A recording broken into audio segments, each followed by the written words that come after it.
제가 내가 하나님 믿었다, 하나님의 사람이다라는 증언이다, 증거다. 그래서 어떤 내가 하나님 말씀을 추측으로나 어떤 느낌으로가 아니라 있는 사실을 직접 내가 보고 깨닫고 느낀 사실을 앞에 나와서 간증하는 것이다. 이렇게 말씀드릴 수가 있어요. 내 생각이 아니라 내 삶에 역사하시는 하나님의 일하심을 고백하는 것이다. 하나님께서 어떻게 나한테 말씀하셨는가, 하나님의 일하심을 고백하는 것이 간증이다 라고 하고 있어요. 그래서 내가 얼마나 대단한 믿음을 가졌는가를 제가 이제 간증할 때 그런 표현이 있는가 모르겠지만은, 내가 얼마나 대단한 믿음을 가졌는가 것이 아니라 주님이 나를 위해 무엇을 행했는지, 주님이 나를 위해서 무엇을 행했는지를 말을 하는 것이다. 그래서 이제 이 간증이 어느 그 경우에는 목숨과 바꾸는 거예요. 예를 들어서 이제 그런 실질적으로 그런 일도 있는데요. 당신이 하나님 믿었느냐? 믿었다라고 고백하면은, 간증하면은 그는 죽는 거예요. 믿었다 할지라도 그가 목숨을 건지기 위해서 믿지 않았습니다 라고 하면은 사는 실제 경우가 있었고, 만약에 나한테 그런 우리 여러분들한테, 어르신들한테 그런 어떤 현실이 다가온다면은 이걸 어떻게 내가 주님을 믿었다라고 고백할 수 있는가? 그래서 그 증언은 죽음과 목숨과 맞바꾸는 것이다.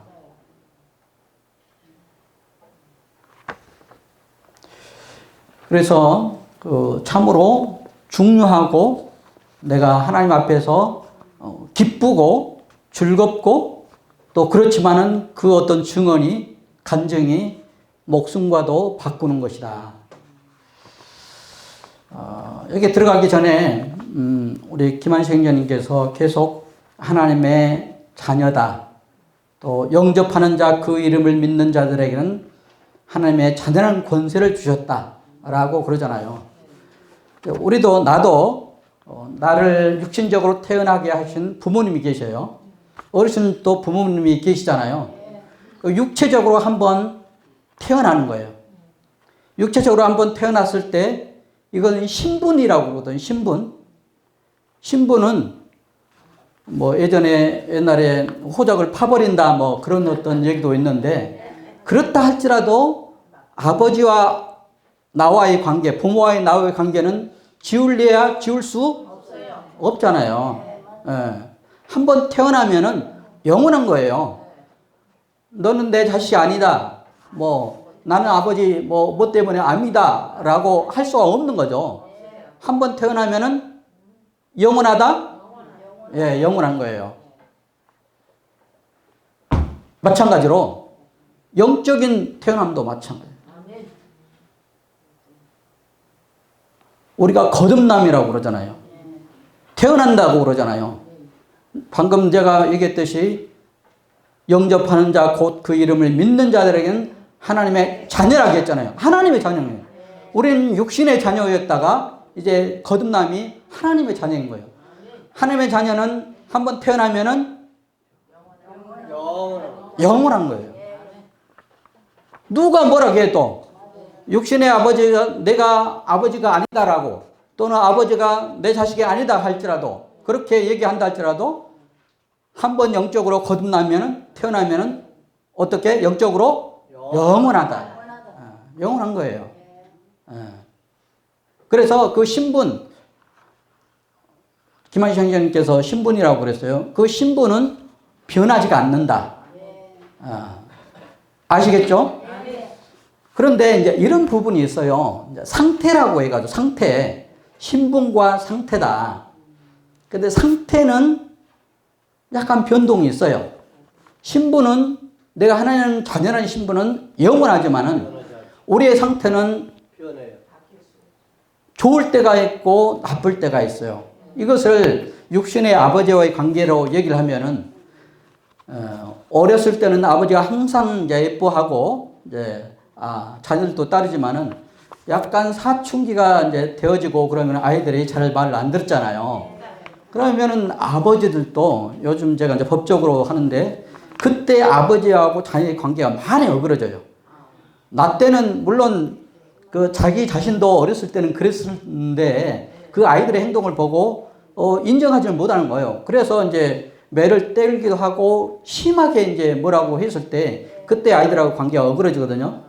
예, 어그러지는데 그때는 아버지도 자녀를 이제 사랑하지만은 조금 멀리 할 수도 있고 또 자녀도 이제 그 사춘기 접해들어서 아버지에 대해서 자기 또래 집단이 중요하기 때문에 아버지 부모보다 뭐 친구들 말을 이렇게 많이 하거든요. 그러면 아버지하고 자녀 관계가 상태가 안 좋아요. 그런 상태가. 그리고 어른이 좀 청년이 되었어도 자기 마음대로 자식이 이렇게 하고 그러면 그 상태가 안 좋잖아요. 그러나 그 아이가 또는 그 청년이 아버지 제가 잘못했습니다. 부모에게 순종을 했을 때 그 상태는 좋아지는 거예요. 아버지는 항상 엄마는 품에 다 사랑을 다 용서를 해준 상태예요. 자녀가 돌아오기를 바라는 거예요. 그 상태가 좋아졌다, 나빠졌다, 좋아졌다, 나빠졌다. 그렇잖아요? 육신의 아버지와의 관계, 부모의 관계, 영적인 관계도 그렇다는 거예요. 영적인 관계. 상태 좋을 때는 어떻습니까? 여기에 동탄교회 토요일 날도 오고 월요일 날도 오고 또 뭐 며칠 나오라면 또 올 거예요. 또 지역교회에서 하나님 찬양하고 말씀도 먹고 집에서 기도하고 말씀도 묵상하고 찬양도 매일 듣고 그러면은 상태가 좋아요. 그런데 상태가 날마다 좋을까요? 아니요. 우리의 상태가 안 좋을 때도 영적으로 안 좋을 때 있어요. 어떤 기분 상한 일이 있어가지고 좀 하나님과의 관계가 멀어진다라거나 또 말씀을 잘 안 본다거나 찬양을 안 듣는다거나 또 예배를 참석을 안 한다거나 또 부부 관계가 심하게 다툰다거나 그러면 하나님의 관계도 멀어져요. 그러면 상태가 안 좋아. 영적인 것도 상태가 좋았다, 안 좋았다. 그러나 상태가 좋았다, 안 좋았다 해서 하나님의 자녀가 아니다, 기다 그렇게 바뀔까요? 아니요, 그건 영원한. 그것은 영원한 거예요. 영원하죠? 예, 제가 이 말씀을 꼭 드리고 싶었어요. 이제 신분과 상태를 아시겠어요? 진짜 아시겠어요? 제가 어렵게 설명했나요? 아니요. 그렇죠. 자.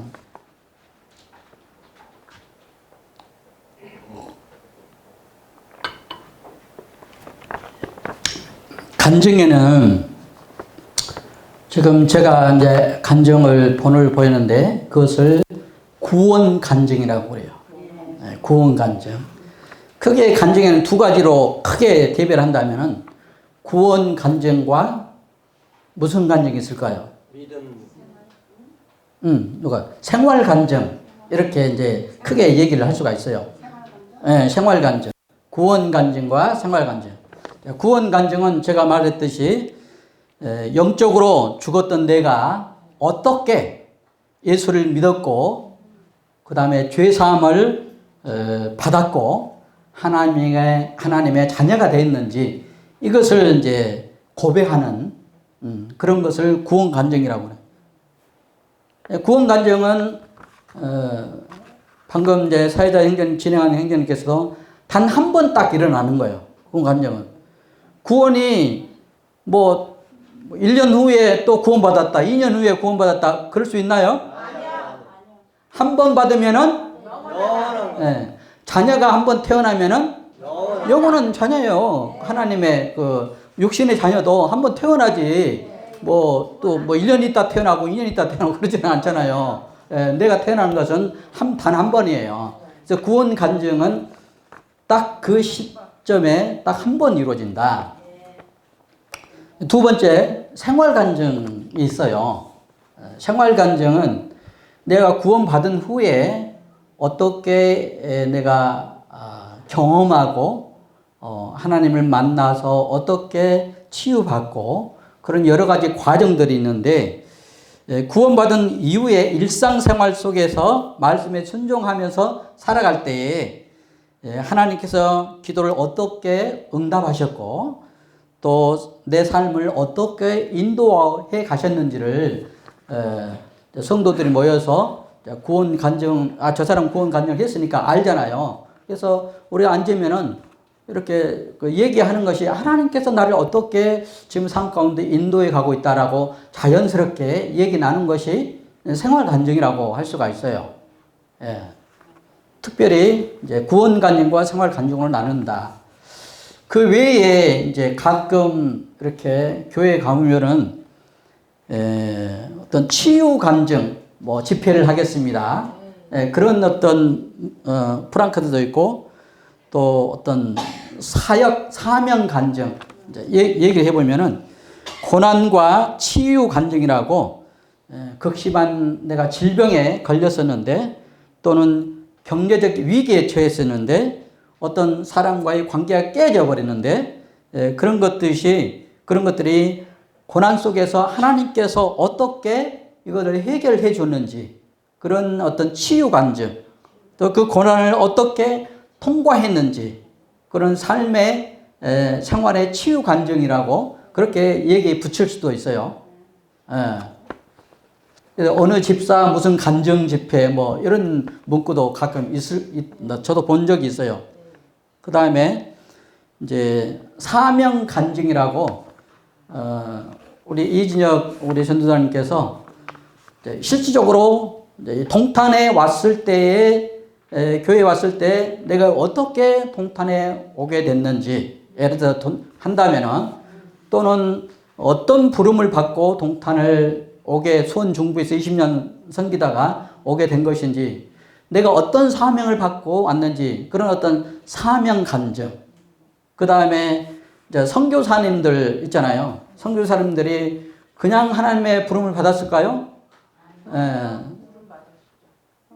하나님께서 나에게 어떤 말씀을 주셔서 내가 이 말씀으로 묵상하고 자녀들과의 관계 또 자기 부인과의 어떤 관계 속에서 레바논을 가야 할 수밖에 없는 그런 하나님의 사명, 그런 사명이 있다 이 말이에요. 그것을 사명 간증이라고 해서 항상 선교사님이 나갔을 때 자신이 어떻게 말씀을 받았는지, 이 말씀이 내가 레바논에 가서 또는 필리핀에 가서 남아공에 가서 어떻게 하라고 하나님께서 나에게 일러줬는지 그런 사명 간증이 있을 수 있어요. 구원 간증 외에 자기가 이제 신앙생활을 하면서 그런 간증이 있을 수 있고 또 이제 회개 간증 또는 돌아온 간증. 내가 이제 믿음 생활을 잘해서 초반전에 예수를 믿고 참 기쁘고 성도들한테도 그 전도지를 나눠주고 우리 교회 와봐라 이렇게 전도도 많이 하고 그러다가 여차저차 해가지고 믿음이 이제 떨어지고 교회도 안 나가게 되고 그러면서 뭐 하여튼 많은 고난을 겪었어요. 그래서 어떤 계기로 인해서 다시 회복이 됐어. 그래서 하나님께 또 나오게 됐어요. 그랬을 때 이제 돌이킴, 회개. 자기가 예전에 믿었다가 어떤 고난으로 못 믿게 됐고 다시 내가 이렇게 돌아서 또 여기에 와 있다. 그런 회개 간증을 이렇게 하는 경우가 있다 이 말입니다. 그 다음에 이제 삶의 열매 간증. 고린도서에 보면은 여기에 이제 믿음 생활을 하시는 부부와 같이 믿음 생활을 하는 부분도 있고 또 한쪽만 신앙 생활을 하는 부분도 있어요. 그러면은 이제 만약에 남편이 믿지를 않는다. 그러면은 그 이제 부인 입장에서 그 신앙생활을 뭐 나왔다 안 나왔다 뭐 그 교회 가서는 조금 뭐 하나님 찬양하다가 집에 와서는 막 남편을 막 구박하고 욕하고 자식들한테 뭐 하고 그러면 그 본이 될까요? 안 돼요. 안 돼요.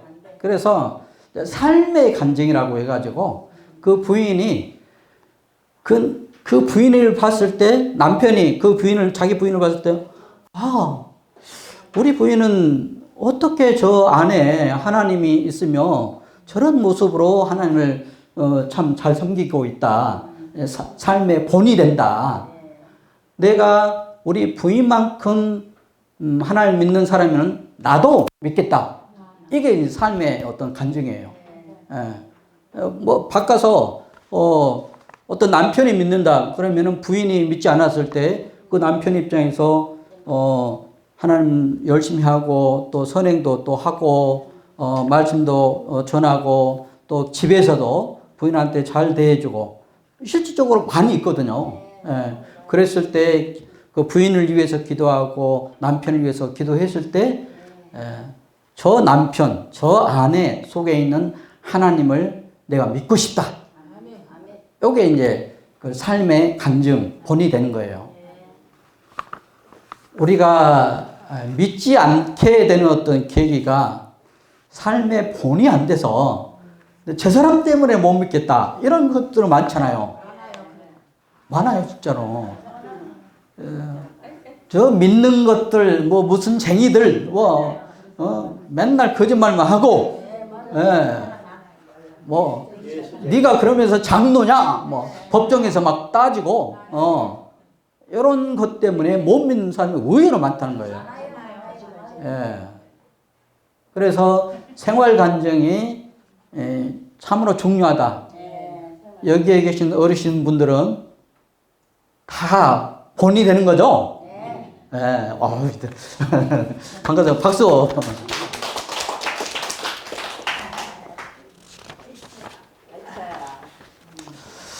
그래서 이제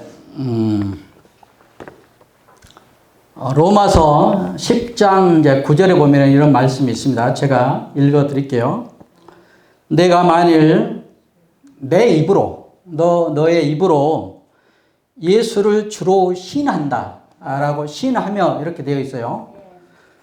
주로 시인한다는 것은 내가 어떻게 하나님을 만났고 예수 그리스도로 말미암아 우리 예수님을 주님으로 나의 주인으로 인정을 한다. 주로 인정한다는 것은 우리가 두 가지가 있어요. 내가 주라고 하는 것은 사단이 주가 될 수 있고 내가 사단의 종이 될 수도 있고 예수님 하나님이 주가 될 수 있고 내가 그의 종이 될 수가 있어요. 우리는 이제 사단의 종에서 하나님의 종, 예수 그리스도의 종으로 신분이 바뀐 거예요, 영적으로. 그러면은 예수를 주로 시인을 하는 거예요. 우리가 예수를 주로 시인하며 또 하나님께서 그를 죽은 자 가운데서 살리신 것을 내 마음에 믿으며 하나님께서 예수 그리스도를 죽은 자 가운데서 살리신 것을 내 마음에 믿으면 제가 선물이라고 했을 때 내 마음 가운데 딱 그 어떤 표시가 나지는 않지만은 마음은 믿어진 거예요. 이게 심쿵하고 딱 들어온 거예요. 어떤 사랑의 표현이 뭐 말로 표현을 할 수는 없는 거잖아요. 그냥 느낌으로 보면은 알듯이 그 말씀을 받았을 때 기쁨이 있는 거죠. 그래서 내 마음에 믿으면 심령 안에 그것이 꽂혀져야 돼요. 내 마음에 믿으면은 구원을 받으리라 했어요. 그래서 이제 조건이 구원 간증을 하는 조건이 내가 내 입으로 예수 그리스도를 시인하는 거예요. 나와서 주로 시인하는 거예요. 그것을 입으로 얘기를 해야 돼. 내가 마음으로만 우리 최준규 부처님이 어떤 생각을 하고 있는지를 모르잖아요. 그래서 내 최준규 부처님의 간증을 들어와야지만이 그 마음속에 있는 그 생각을 알 수 있듯이 입으로 시인하게 돼 있어요. 구원 간증은. 구원 간증은. 그래서 내가 만일 내 입으로 예수를 주로 시인하며 뭐라고요? 주로 시인하면 시인한다. 예. 뭘로? 입으로 말씀으로 시인하며 하나님께서 그를 죽은 자 가운데서 살리신 우리가 십자가 사역 예전에는 내가 죄인이었지만은 예수 그리스도께서 나를 위해서 이 땅에 내려오시고 거듭남이라는 것은 위에서 태어난다는 뜻이거든요. 두 번째 태어난다는 뜻이거든요. 하나님으로부터 태어난다는 뜻이거든요. 거듭남이라는 것은. 그래서 죽은 자 가운데서 살리신 것을 내가 마음에 믿으면 주님이 죽으실 때 피가 내 모든 죄를 사한다라고 했어요. 육체의 생명은 피에 있다라고 그랬대요. 육체의 생명은 뭐에 있다? 피에. 우리가 피가 있기 때문에 내가 움직일 수가 있고 활동을 할 수가 있는 거예요. 우리가 피가 다 빠져버리면 어떻게 될까요? 네, 죽어요. 그래서 육체의 생명은 피에 있다라고 성경 말씀에 기록되어 있어요. 그 다음에 피가 죄를 사한다, 속한다, 사한다. 그래서 피가 있어야 돼. 죄 사함을 받기 위해서는 피가 있어요. 그래서 예전에는 이제 염소나 동물들, 송아지나 뭐 양이나 그걸 잡아서 피를 흘리게 해서 피를 제단에 뿌리면은 그 날 하루의 죄가 용서됐어요. 그래서 하나님은 그것을 원치 않으셔서 이제 영원한 속죄를 이루기 위해서 염소와 송아지 피로 아니하고 오직 자기 피로 예수 그리스도의 피를 흘리게 하심으로 예수 그리스도께서 십자가에 못 박혀 죽으실 때에 예수 그리스도의 보혈이 예수 그리스도의 피가 나의 모든 죄를 영원히 하루제 영원한 죄를 영원이라는 속에는 과거와 현재와 앞으로 질 미래의 모든 죄까지 다 이루었다. 텔레스타이 다 이루었다. 다 용서했다. 다 사해줬다. 어떻게 단 하루만? 영원히 이렇게 다 해줬다는 뜻입니다. 첫 번째 이제 증언, 첫 번째 그래서 이제 반복적인 얘기인데요. 사실의 직접적인 진술이다. 이제 사도 바울이 이제 구원받은 후에 예수님께서 다메섹으로 가면은 아나니아라는 사람이 있을 것이다. 그 사람이 너한테 뭐라고 일러줄 것이다. 이렇게 얘기를 했어요. 예수님께서. 그래서 아나니아는 방금 회시한 다소의 사울에게 내가 그를 위하여 사도행전 22장 15절의 말씀인데요. 너가 그를 위하여 모든 사람 앞에서 사도 바울 너가 이제 예수 그리스도에 대해서 증인이 되는 거예요. 예수 그리스도에 대해서 이제 여기 이제 어르신들도 구원받은 이후에 내가 가만히 입 닫고 있어야 될까요? 예수 그리스도를 증거하는 거예요. 증거하는 삶을 사시는 거예요. 그래서 그를 위하여 예수 그리스도를 위해서 모든 사람 앞에서 내가 보고 들은 것에 증인이 되리라 이렇게 말씀했어요. 자, 모든 사람 앞에서 내가 보고 들은 것에 대해서 증인이 되리라 이렇게 말씀하셨어. 그래서 내가 어떤 간증을 했을 때 조금 전에도 얘기했지만 어떤 내 추측이 아니고 자신이 경험한 보고 말씀을 듣고 깨닫는 아는 것을 얘기를 하는 것이다. 제가 이제 방금 나눠 주신 종이가 있는데요. 이제 그것이 이런 식으로 되어 있어. 예수 그리스도는 선한 증언은 어떻게 자신이 그리스도를 만났으며 어떻게 내가 그리스도 또 하나님을 만났으며 어떻게 자신의 삶이 변화됐는지 삶의 변화가 있어야 돼요. 또 믿는 사람하고 또 내가 예전에 어떤 믿지 않았을 때하고 믿었을 때하고 똑같아야 할까요? 아니요. 삶이 변화가 있는 누가 변하지 말아라 한다 할지라도 삶이 자연적으로 변화가 있는 거예요. 다른 사람한테 이 기쁜 소식을 전해보고 싶고 내가 전하면 교회에 데리고 오고 싶고 그런 것이 삶의 어떤 변화예요. 변화가 있고 어떤 근거로 자신은 스스로 하나님의 자녀가 되는가 어떤 증거가 있어야 된다고 했잖아요. 그리고 말씀이 있어야 되는 거예요. 어떤 말씀에 의해서 제 말씀이 어떤 거라겠어요? 제가 간증을 할 때에 에베소서 2장 8절 말씀이었어요. 너희가 그 은혜를 인하여 믿음으로 말미암아 그 은혜를 믿음으로 하나님의 은혜 예수 그리스도를 이 땅 가운데 보내신 그 은혜를 그것을 믿음으로 말미암아 구원을 받았나니 내가 그 사실을 믿었어요. 구원을 받았나니 이것이 너희에게서 난 것이 아니요 사람의 어떤 생각으로 된 것이 아니라 하나님의 선물이 하나님께서 우리에게 주신 선물이다. 이런 어떤 말씀을 제가 근거를 삼았어요. 그래서 어떤 근거에서 자신은 스스로 하나님의 자녀가 됐는지를 말씀을 하셔야 돼요. 그리고 방금도 얘기했지만은 진실로 고백하고 내가 믿은 후에 그냥 주일날만 교회 성경 이렇게 끼고 가면 될까요? 아니요. 성경을 날마다 묵상하고 찬송 부르고 또 이런 데 참석을 하고 해서 성경 아는 것도 필요해요. 많이 알아야 돼요.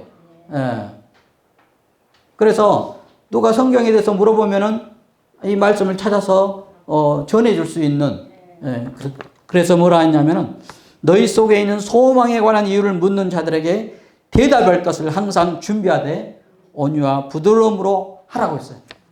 다른 사람이 물어보면은 아니 어떻게 믿었냐 어떤 성경 구절이나 이 성경 구절은 뭐라고 생각하냐 물어보면은 내가 대답할 수 있어야 돼요. 대답할 수 있으려면은 어떻게 해야 된다? 성경을 많이 보고 묵상 연구하고 나도 받기만 한 것이 아니라 나 스스로도 묵상하고 연구를 해야 된다.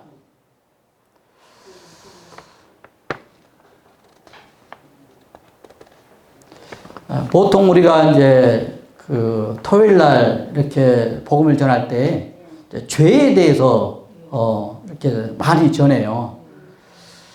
어떤 사람은 평생 내가 죄를 진 사실이 없고 감옥에 경찰서에 가본 사실도 없고 그렇기 때문에 죄인이 아니다. 죄인이라고 지정하면 굉장히 기분 나빠하셔요. 실질적으로. 그 사회자도 그렇지만은 지금 제가 태국에 가는데 한 15년 목사 생활을 했어요. 태국에서. 목사를 하면은 성경 지식도 많고 성도들 가르쳐야 되고 날마다 찬송도 부르고 그랬을 거 아니에요. 그런데 점검을 해보니까 목사가 구원을 못 받았어요. 당신이 생명책에 당신의 이름이 기록됐습니까? 라고 딱 물어보니까 내 이름이 생명책에 기록됐을까요? 안 됐을까요? 갸우뚱 하는 거예요. 그럼 이 사람이 구원 받았을까요? 못 받았어요. 예, 못 받았어요. 그래서 마태복음은 주여 주여 한다 해서 다 천국에 들어갈 것이 아니요. 하나님 뜻대로 하나님 말씀대로 하는 자라야 천국에 들어간다. 그래서 그 교파의 목사가 구원을 받고 이제 우리가 이번에 작년에도 갔다 왔지만은 이번에 또 그 교회에 가서 전도 집회를 합니다. 그 전도 집회는 목사들이 와요. 목사들은 우리가 봤을 때 다 구원 받았다고 생각하잖아요. 장로들이 오고 또 교회 인도자들이 오고, 몇십 명 온다 이 말이에요. 그들이 이제 복음을 다시 듣는 거예요. 그만큼 토요일 날 복음이 중요하다는 거예요. 예. 그래서 거기서 거듭나서 다시 신앙생활을 하게 되고, 그러니까 20년, 30년 신앙생활 해봤다 다 헛것이요. 나는 뭐 주일성수 빠지지 않았고, 뭐 헌금도 많이 했고, 봉사도 많이 하고, 그렇지만 구원 간증을 해보라면 내가 생명적이 기록됐는지 안 됐는지 떠듬떠듬 하면서 제대로 말도 못하고, 그럼 되겠어요, 안 되겠어요? 그래서 지금 김한식 형제님이나 저나 이 구간정이 얼마나 중요하다라는 것을 1시간 이상을 이렇게 얘기를 하는 거예요.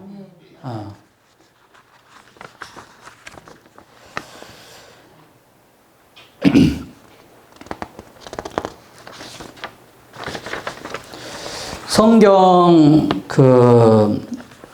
사도행전 26장에 보면은 사도 바울이 자기가 어떻게 구원받았는가를 쭉 간증한 내용이 있어요.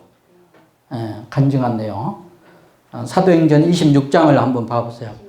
그 형태가 여기에 제가 정해 나눈 대로 자기가 구원받기 전에 어떻게 자기 생활이 어떻게 됐고, 구원을 어떻게 주님으로 받았고, 사도행전 26장 어떻게 구원을 받았고, 그 다음에 사도 바울 이름을 많이 들어보셨죠?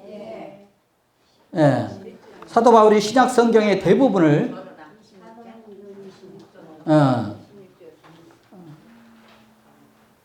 자기가 구원받은 후에 어떻게 예수님을 증거했는지 이렇게 쭉 나와 있어요.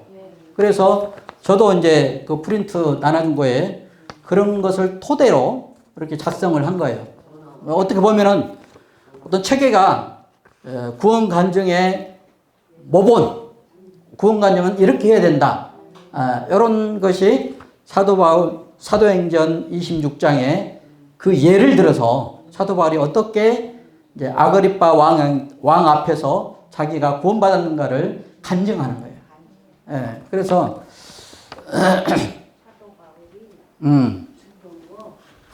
제가 26장을 잠깐 읽어 보려고 그러거든요.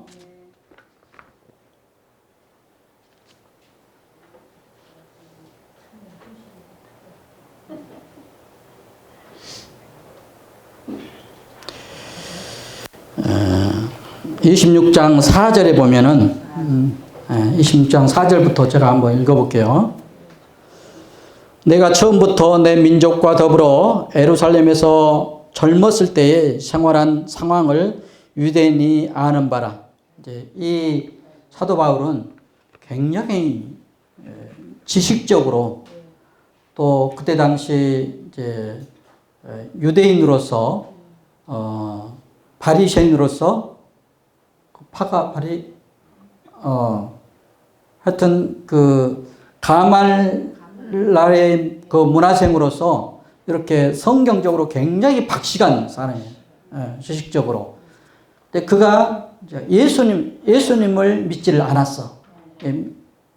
성경은 많이 아는데 하나님을 많이 아는데 예수를 믿지 않았을 때. 그래서 사도행전 이제 9장에서도 보면은 예를 들어서 8장, 9장 이제 예수를 믿는 사람들을 스데반을 이제 막 사람들이 간증을 하니까 돌로 쳐서 죽여요. 그 다음에 그 옷을 사도 바울 앞에다가 딱 내려놔요. 그리고 사도 바울은 다메섹으로 가서 예수 믿는 사람들을 잡아다가 재판에 넘기는 그런 일을 했어요. 어떻게 보면 오늘날로 보면 막 예전에 뭐 우리 어렸을 때 막 교회 가서 뭐 신발 도둑하고 뭐 하여튼 행패를 부리고 교회에다 불 질러버리고 하여튼 교회에 못되게 구는 사람 중에 한 사람, 사람을 잡아다가 죽이고 감옥에 보내고 그런 사람이었다 이 말이에요, 사도 바울이.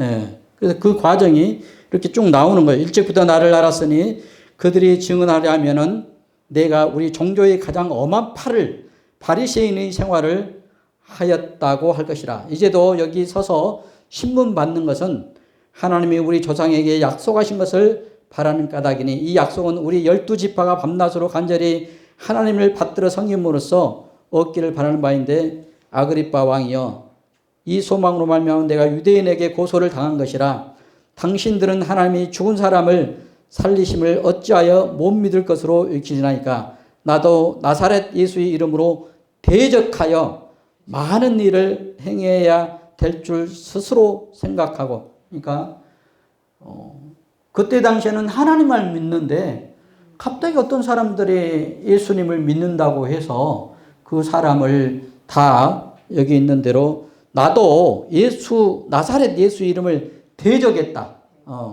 대적했고 많은 일을 대적하는 일을 행해야 될 줄로 스스로 생각하고 예루살렘에서 이런 일을 행하여 대제사장들에게 권한을 받아가지고 예루살렘에 권한을 받아가지고 가지고 많은 성도를 옥에 가두며 또 죽일 때에 내가 찬성을 했다.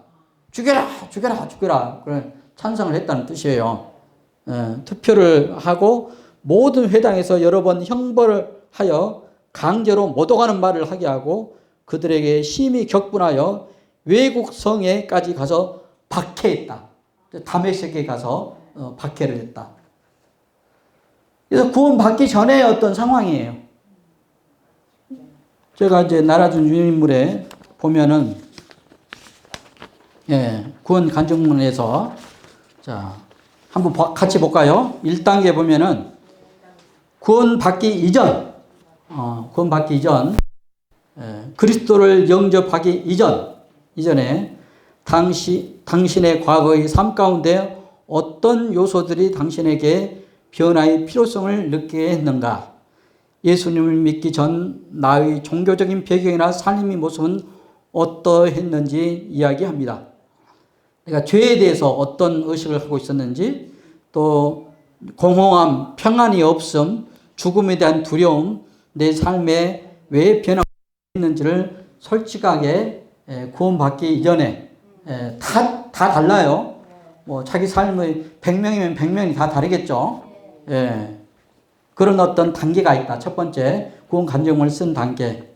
뭐 여기다 다 자세히는 적지는 않았습니다. 근데 내가 구원받기 전에 어떠했는지를 쓰는 것이 첫 번째 단계다. 두 번째, 왕이여 정오의 길에서 보니 하늘로부터 해보다 더 밝은 빛이 나와 내 동행들을 둘러 비치는지라 우리가 다 땅에 엎드러짐에 내가 소리를 들으니 히브리 말로 사울아 사울아 내가 어찌하여 나를 박해하느냐 라고 이제 얘기한 부분이 나와요. 그래서 주님을 만난 이렇게 사도 바울이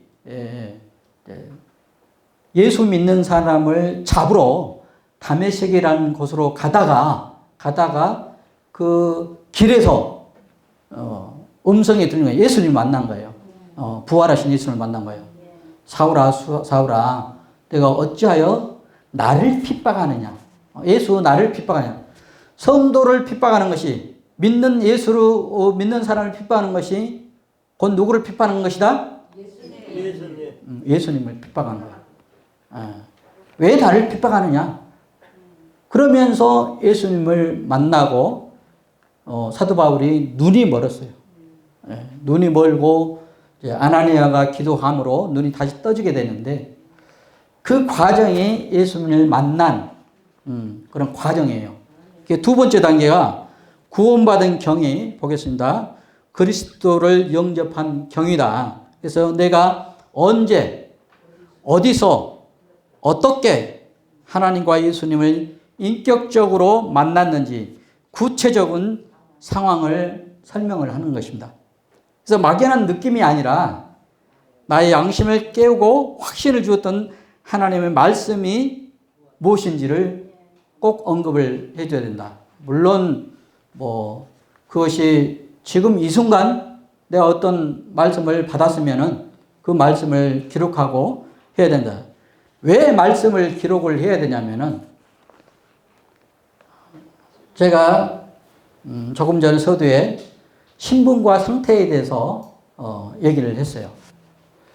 우리가 하나님 앞에 가까이 갔을 때는 내가 굉장히 하나님 앞에 열심히 있고 하나님 관계가 좋고 기도도 잘 나오고 또 성도들과의 교제도 잘하고 기쁨이 있고 또 사람들을 데리고 오기도 하고 그런데 어떤 일로 하나님 관계가 멀어져 기도도 안 하게 되고 또 성도들 관계도 멀어지고 찬송도 뭐 부를 흐름이 없고 말씀도 안 보고 그럼 내 상태가 점점 어려워진다 이거예요. 그러면 내가 구원을 안 받은 것인가? 많은 이런 경험들이 또 있어요. 실질적으로. 예, 이런 경험들이 있어요. 구원받고 침례를 받은 사람에게도 가끔 이런 경험들이 있어요. 아, 내가 구원을 잘못 시인을 한 건가? 그랬을 때 구원받은 말씀을 기억하는 거예요. 구원받은 말씀을 기억하는 거예요. 뭘 기억한다? 말씀을 기억한다. 아, 이 말씀이 나에게 이렇게 작용을 했다. 하나님이 세상을 이처럼 사랑하사 하나님께서 이 세상 우주 만물을 창조하셨고 세상에 있는 모든 사람 나를 사랑하셨다. 하나님이 세상을 이처럼 사랑하사 그 가운데 독생자 예수 그리스도를 나한테 주셨다. 독생자를 주셨으니 그 예수 그리스도께서 십자가에 못 박힐 때 나의 모든 죄를 십자가에서 다 가져갔고 예수 그리스도의 피가 보혈이 나를 구원했구나 용서했구나. 독생자를 주신 이를 믿는 자마다 그 사실을 내가 믿었어요. 믿는 자마다 멸망하지 않고 내가 지옥에 가지 않는다. 지옥에 가지 않고 영생을 얻음이라 라고 이렇게 되어 있다. 내가 이 말씀 붙잡고 구원 간증을 했는데 내가 구원을 안 받았어? 아니야, 나는 구원 받았어. 구원 받은 말씀 있잖아. 하나님께서 지옥에 가지 않고 영생을 얻는다고 했잖아. 나 자신한테 묻는 거예요. 그래서 다시 하나님의 관계가 좋아지는 거예요. 그래서 무엇이 필요하다? 무엇이 필요하다? 네, 증거, 말씀이 필요한 거예요. 그 말씀이 나를 살리고 그 말씀이 다시 소생하게 나를 소생하게 하는 것이다. 말씀이 뭐 한 구절을 있어도 되고 두 구절이 있어도 되고 세 구절 있어도 돼요. 자, 그 다음에 구원받은 이후에 우리 최승규 부치님이 큰 소리로 읽어보시겠어요? 일어서서. 잘 안 보여요? 그러면은 제가 알겠습니다. 자, 읽을 수 있으신 분 읽으세요. 예, 우리 여기 모친. 예수님을 구주로 모신 후 나의 삶에 일어난 실제적인 변화와 열매를 이야기한다. 사함의 기쁨, 생의 의혹, 마음의 평안 등 신자가 되어 얻은 유익을 나눕니다. 네. 실제적인 변화나 열매가 없는 고백은 힘이 없습니다. 네.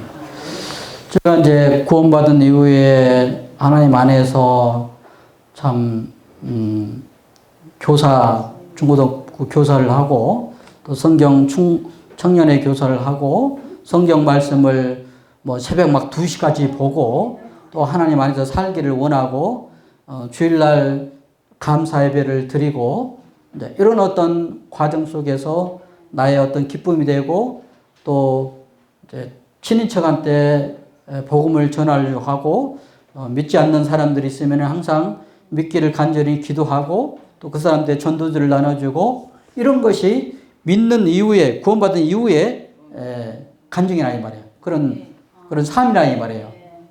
그러면은 이런 식으로 자기가 구원 간증문을 최승규 구원 간증문 이렇게 해가지고 이 구원 간증문이 꼭 여기다 쓰라는 것은 아니에요. 물론 여기다 써도 좋습니다. 그런데 자기가 한 장짜리 1단계 구원 받기 이전을 한 장 딱 쓰고 두 번째 2장짜리에다가 2단계 구원받은 경위에 대해서 쭉 쓰고 3장에다가 구원받은 이후의 삶을 쓰고 이렇게 써서 자꾸 이제 읽어봐야 돼요. 읽어보고 지금 이제 예를 들어서 구원 간증하시라 하면은 그걸 보고 읽을 수도 있어요. 자기가 자신이 없으면.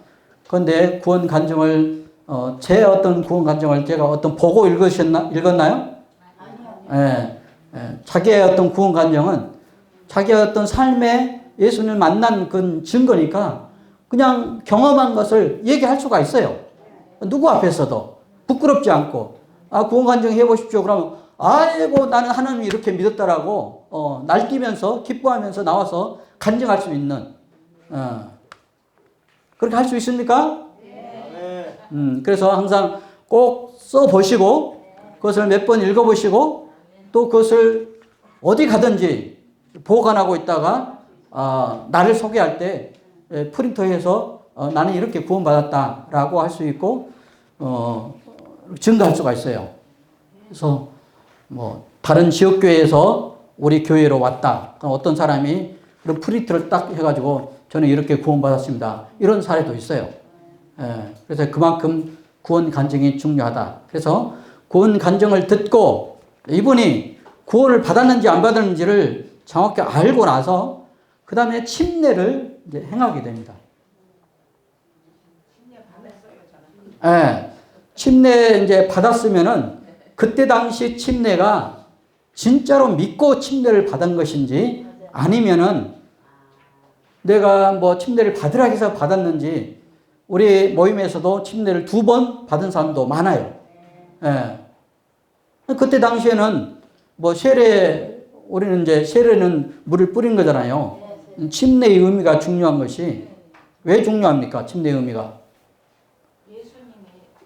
죽었다 살아나. 다시 태어나. 예수님이 십자가에서 못 박혀 죽으셨어요. 죽으셨어요. 우리도 예전에 나의 삶을 물속에 잠기는 거예요. 죽는 거예요. 예전의 삶이 내가 죽는 거예요. 뭐라고요? 구원받기 전 삶에 물속에 들어갈 때 그것을 물속에 들어갈 때 머리를 남겨야 될까요? 머리 실을 하나까지 해야지도 완전히 잠겨야 돼요. 완전히 잠겼을 때 내가 장사됐다. 내 자신이 예전에 나는 장사됐다. 죽었다. 나는 죽었다. 이것을 의미하는 거예요. 예수님 십자가에 못 박혀 죽으셨잖아요. 피와 물을 흘리고. 그 의미와 똑같아요. 그 다음에 예수님께서 3일 만에 부활하셨다. 그래서 물에서 올라오실새 완전히 잠겼다가 죽은 내가 이제 다시 끄집어내잖아요. 가만히 계속 놔두면 어떻게 됩니까? 가만히 놔두면 죽는 거예요. 구원이 그런 거거든요. 구원이 죽은 사람을 살리는 거예요. 영적으로 죽었던 것을 살리는 거예요. 그래서 물에서 올라올 때에 예수님이 부활하셨잖아요. 살아나셨잖아요. 우리도 이제 사는 거예요. 어떤 생명으로 사냐? 새로운 피조물, 새로운 사람, 새로운 영적인 거듭남으로 사는 것입니다. 그게 이제 침례의 의미가 본 의미가 있어요. 그래서 침례를 그때 당시 내가 정확한 이런 의미를 깨닫지 못하고 침례를 받았다면 죄 침례를 받을 수도 있어요. 그만큼 침례가 중요하다. 그래야지 이제 성도로서 영접하는 것은 구원 간증하고 그다음 침례를 받고 침례를 받을 때 아버지 하나님과 아들 예수 그리스도와 성령님으로 말미암아 침례를 행하게 한다라고 나와 있어요. 그러니까 가서 모든 민족으로 제자를 삼아 아버지와 아들과 성령의 이름으로 침례를 베풀고, 침례를 베풀라 했어요. 너는 가서 모든 민족으로 제사를 삼고 아버지와 아들과 성령의 이름으로 침례를 뱉고, 그렇게 했을 때 교회 안에서 공적으로 이 사람은 구원받은 사람이고 침례 받은 사람이다. 공적으로 인정을 해준다. 인정을 해준다. 그 다음에 우리가 신앙생활을 하는 것이다. 아시겠습니까? 네. 이상 마치겠습니다.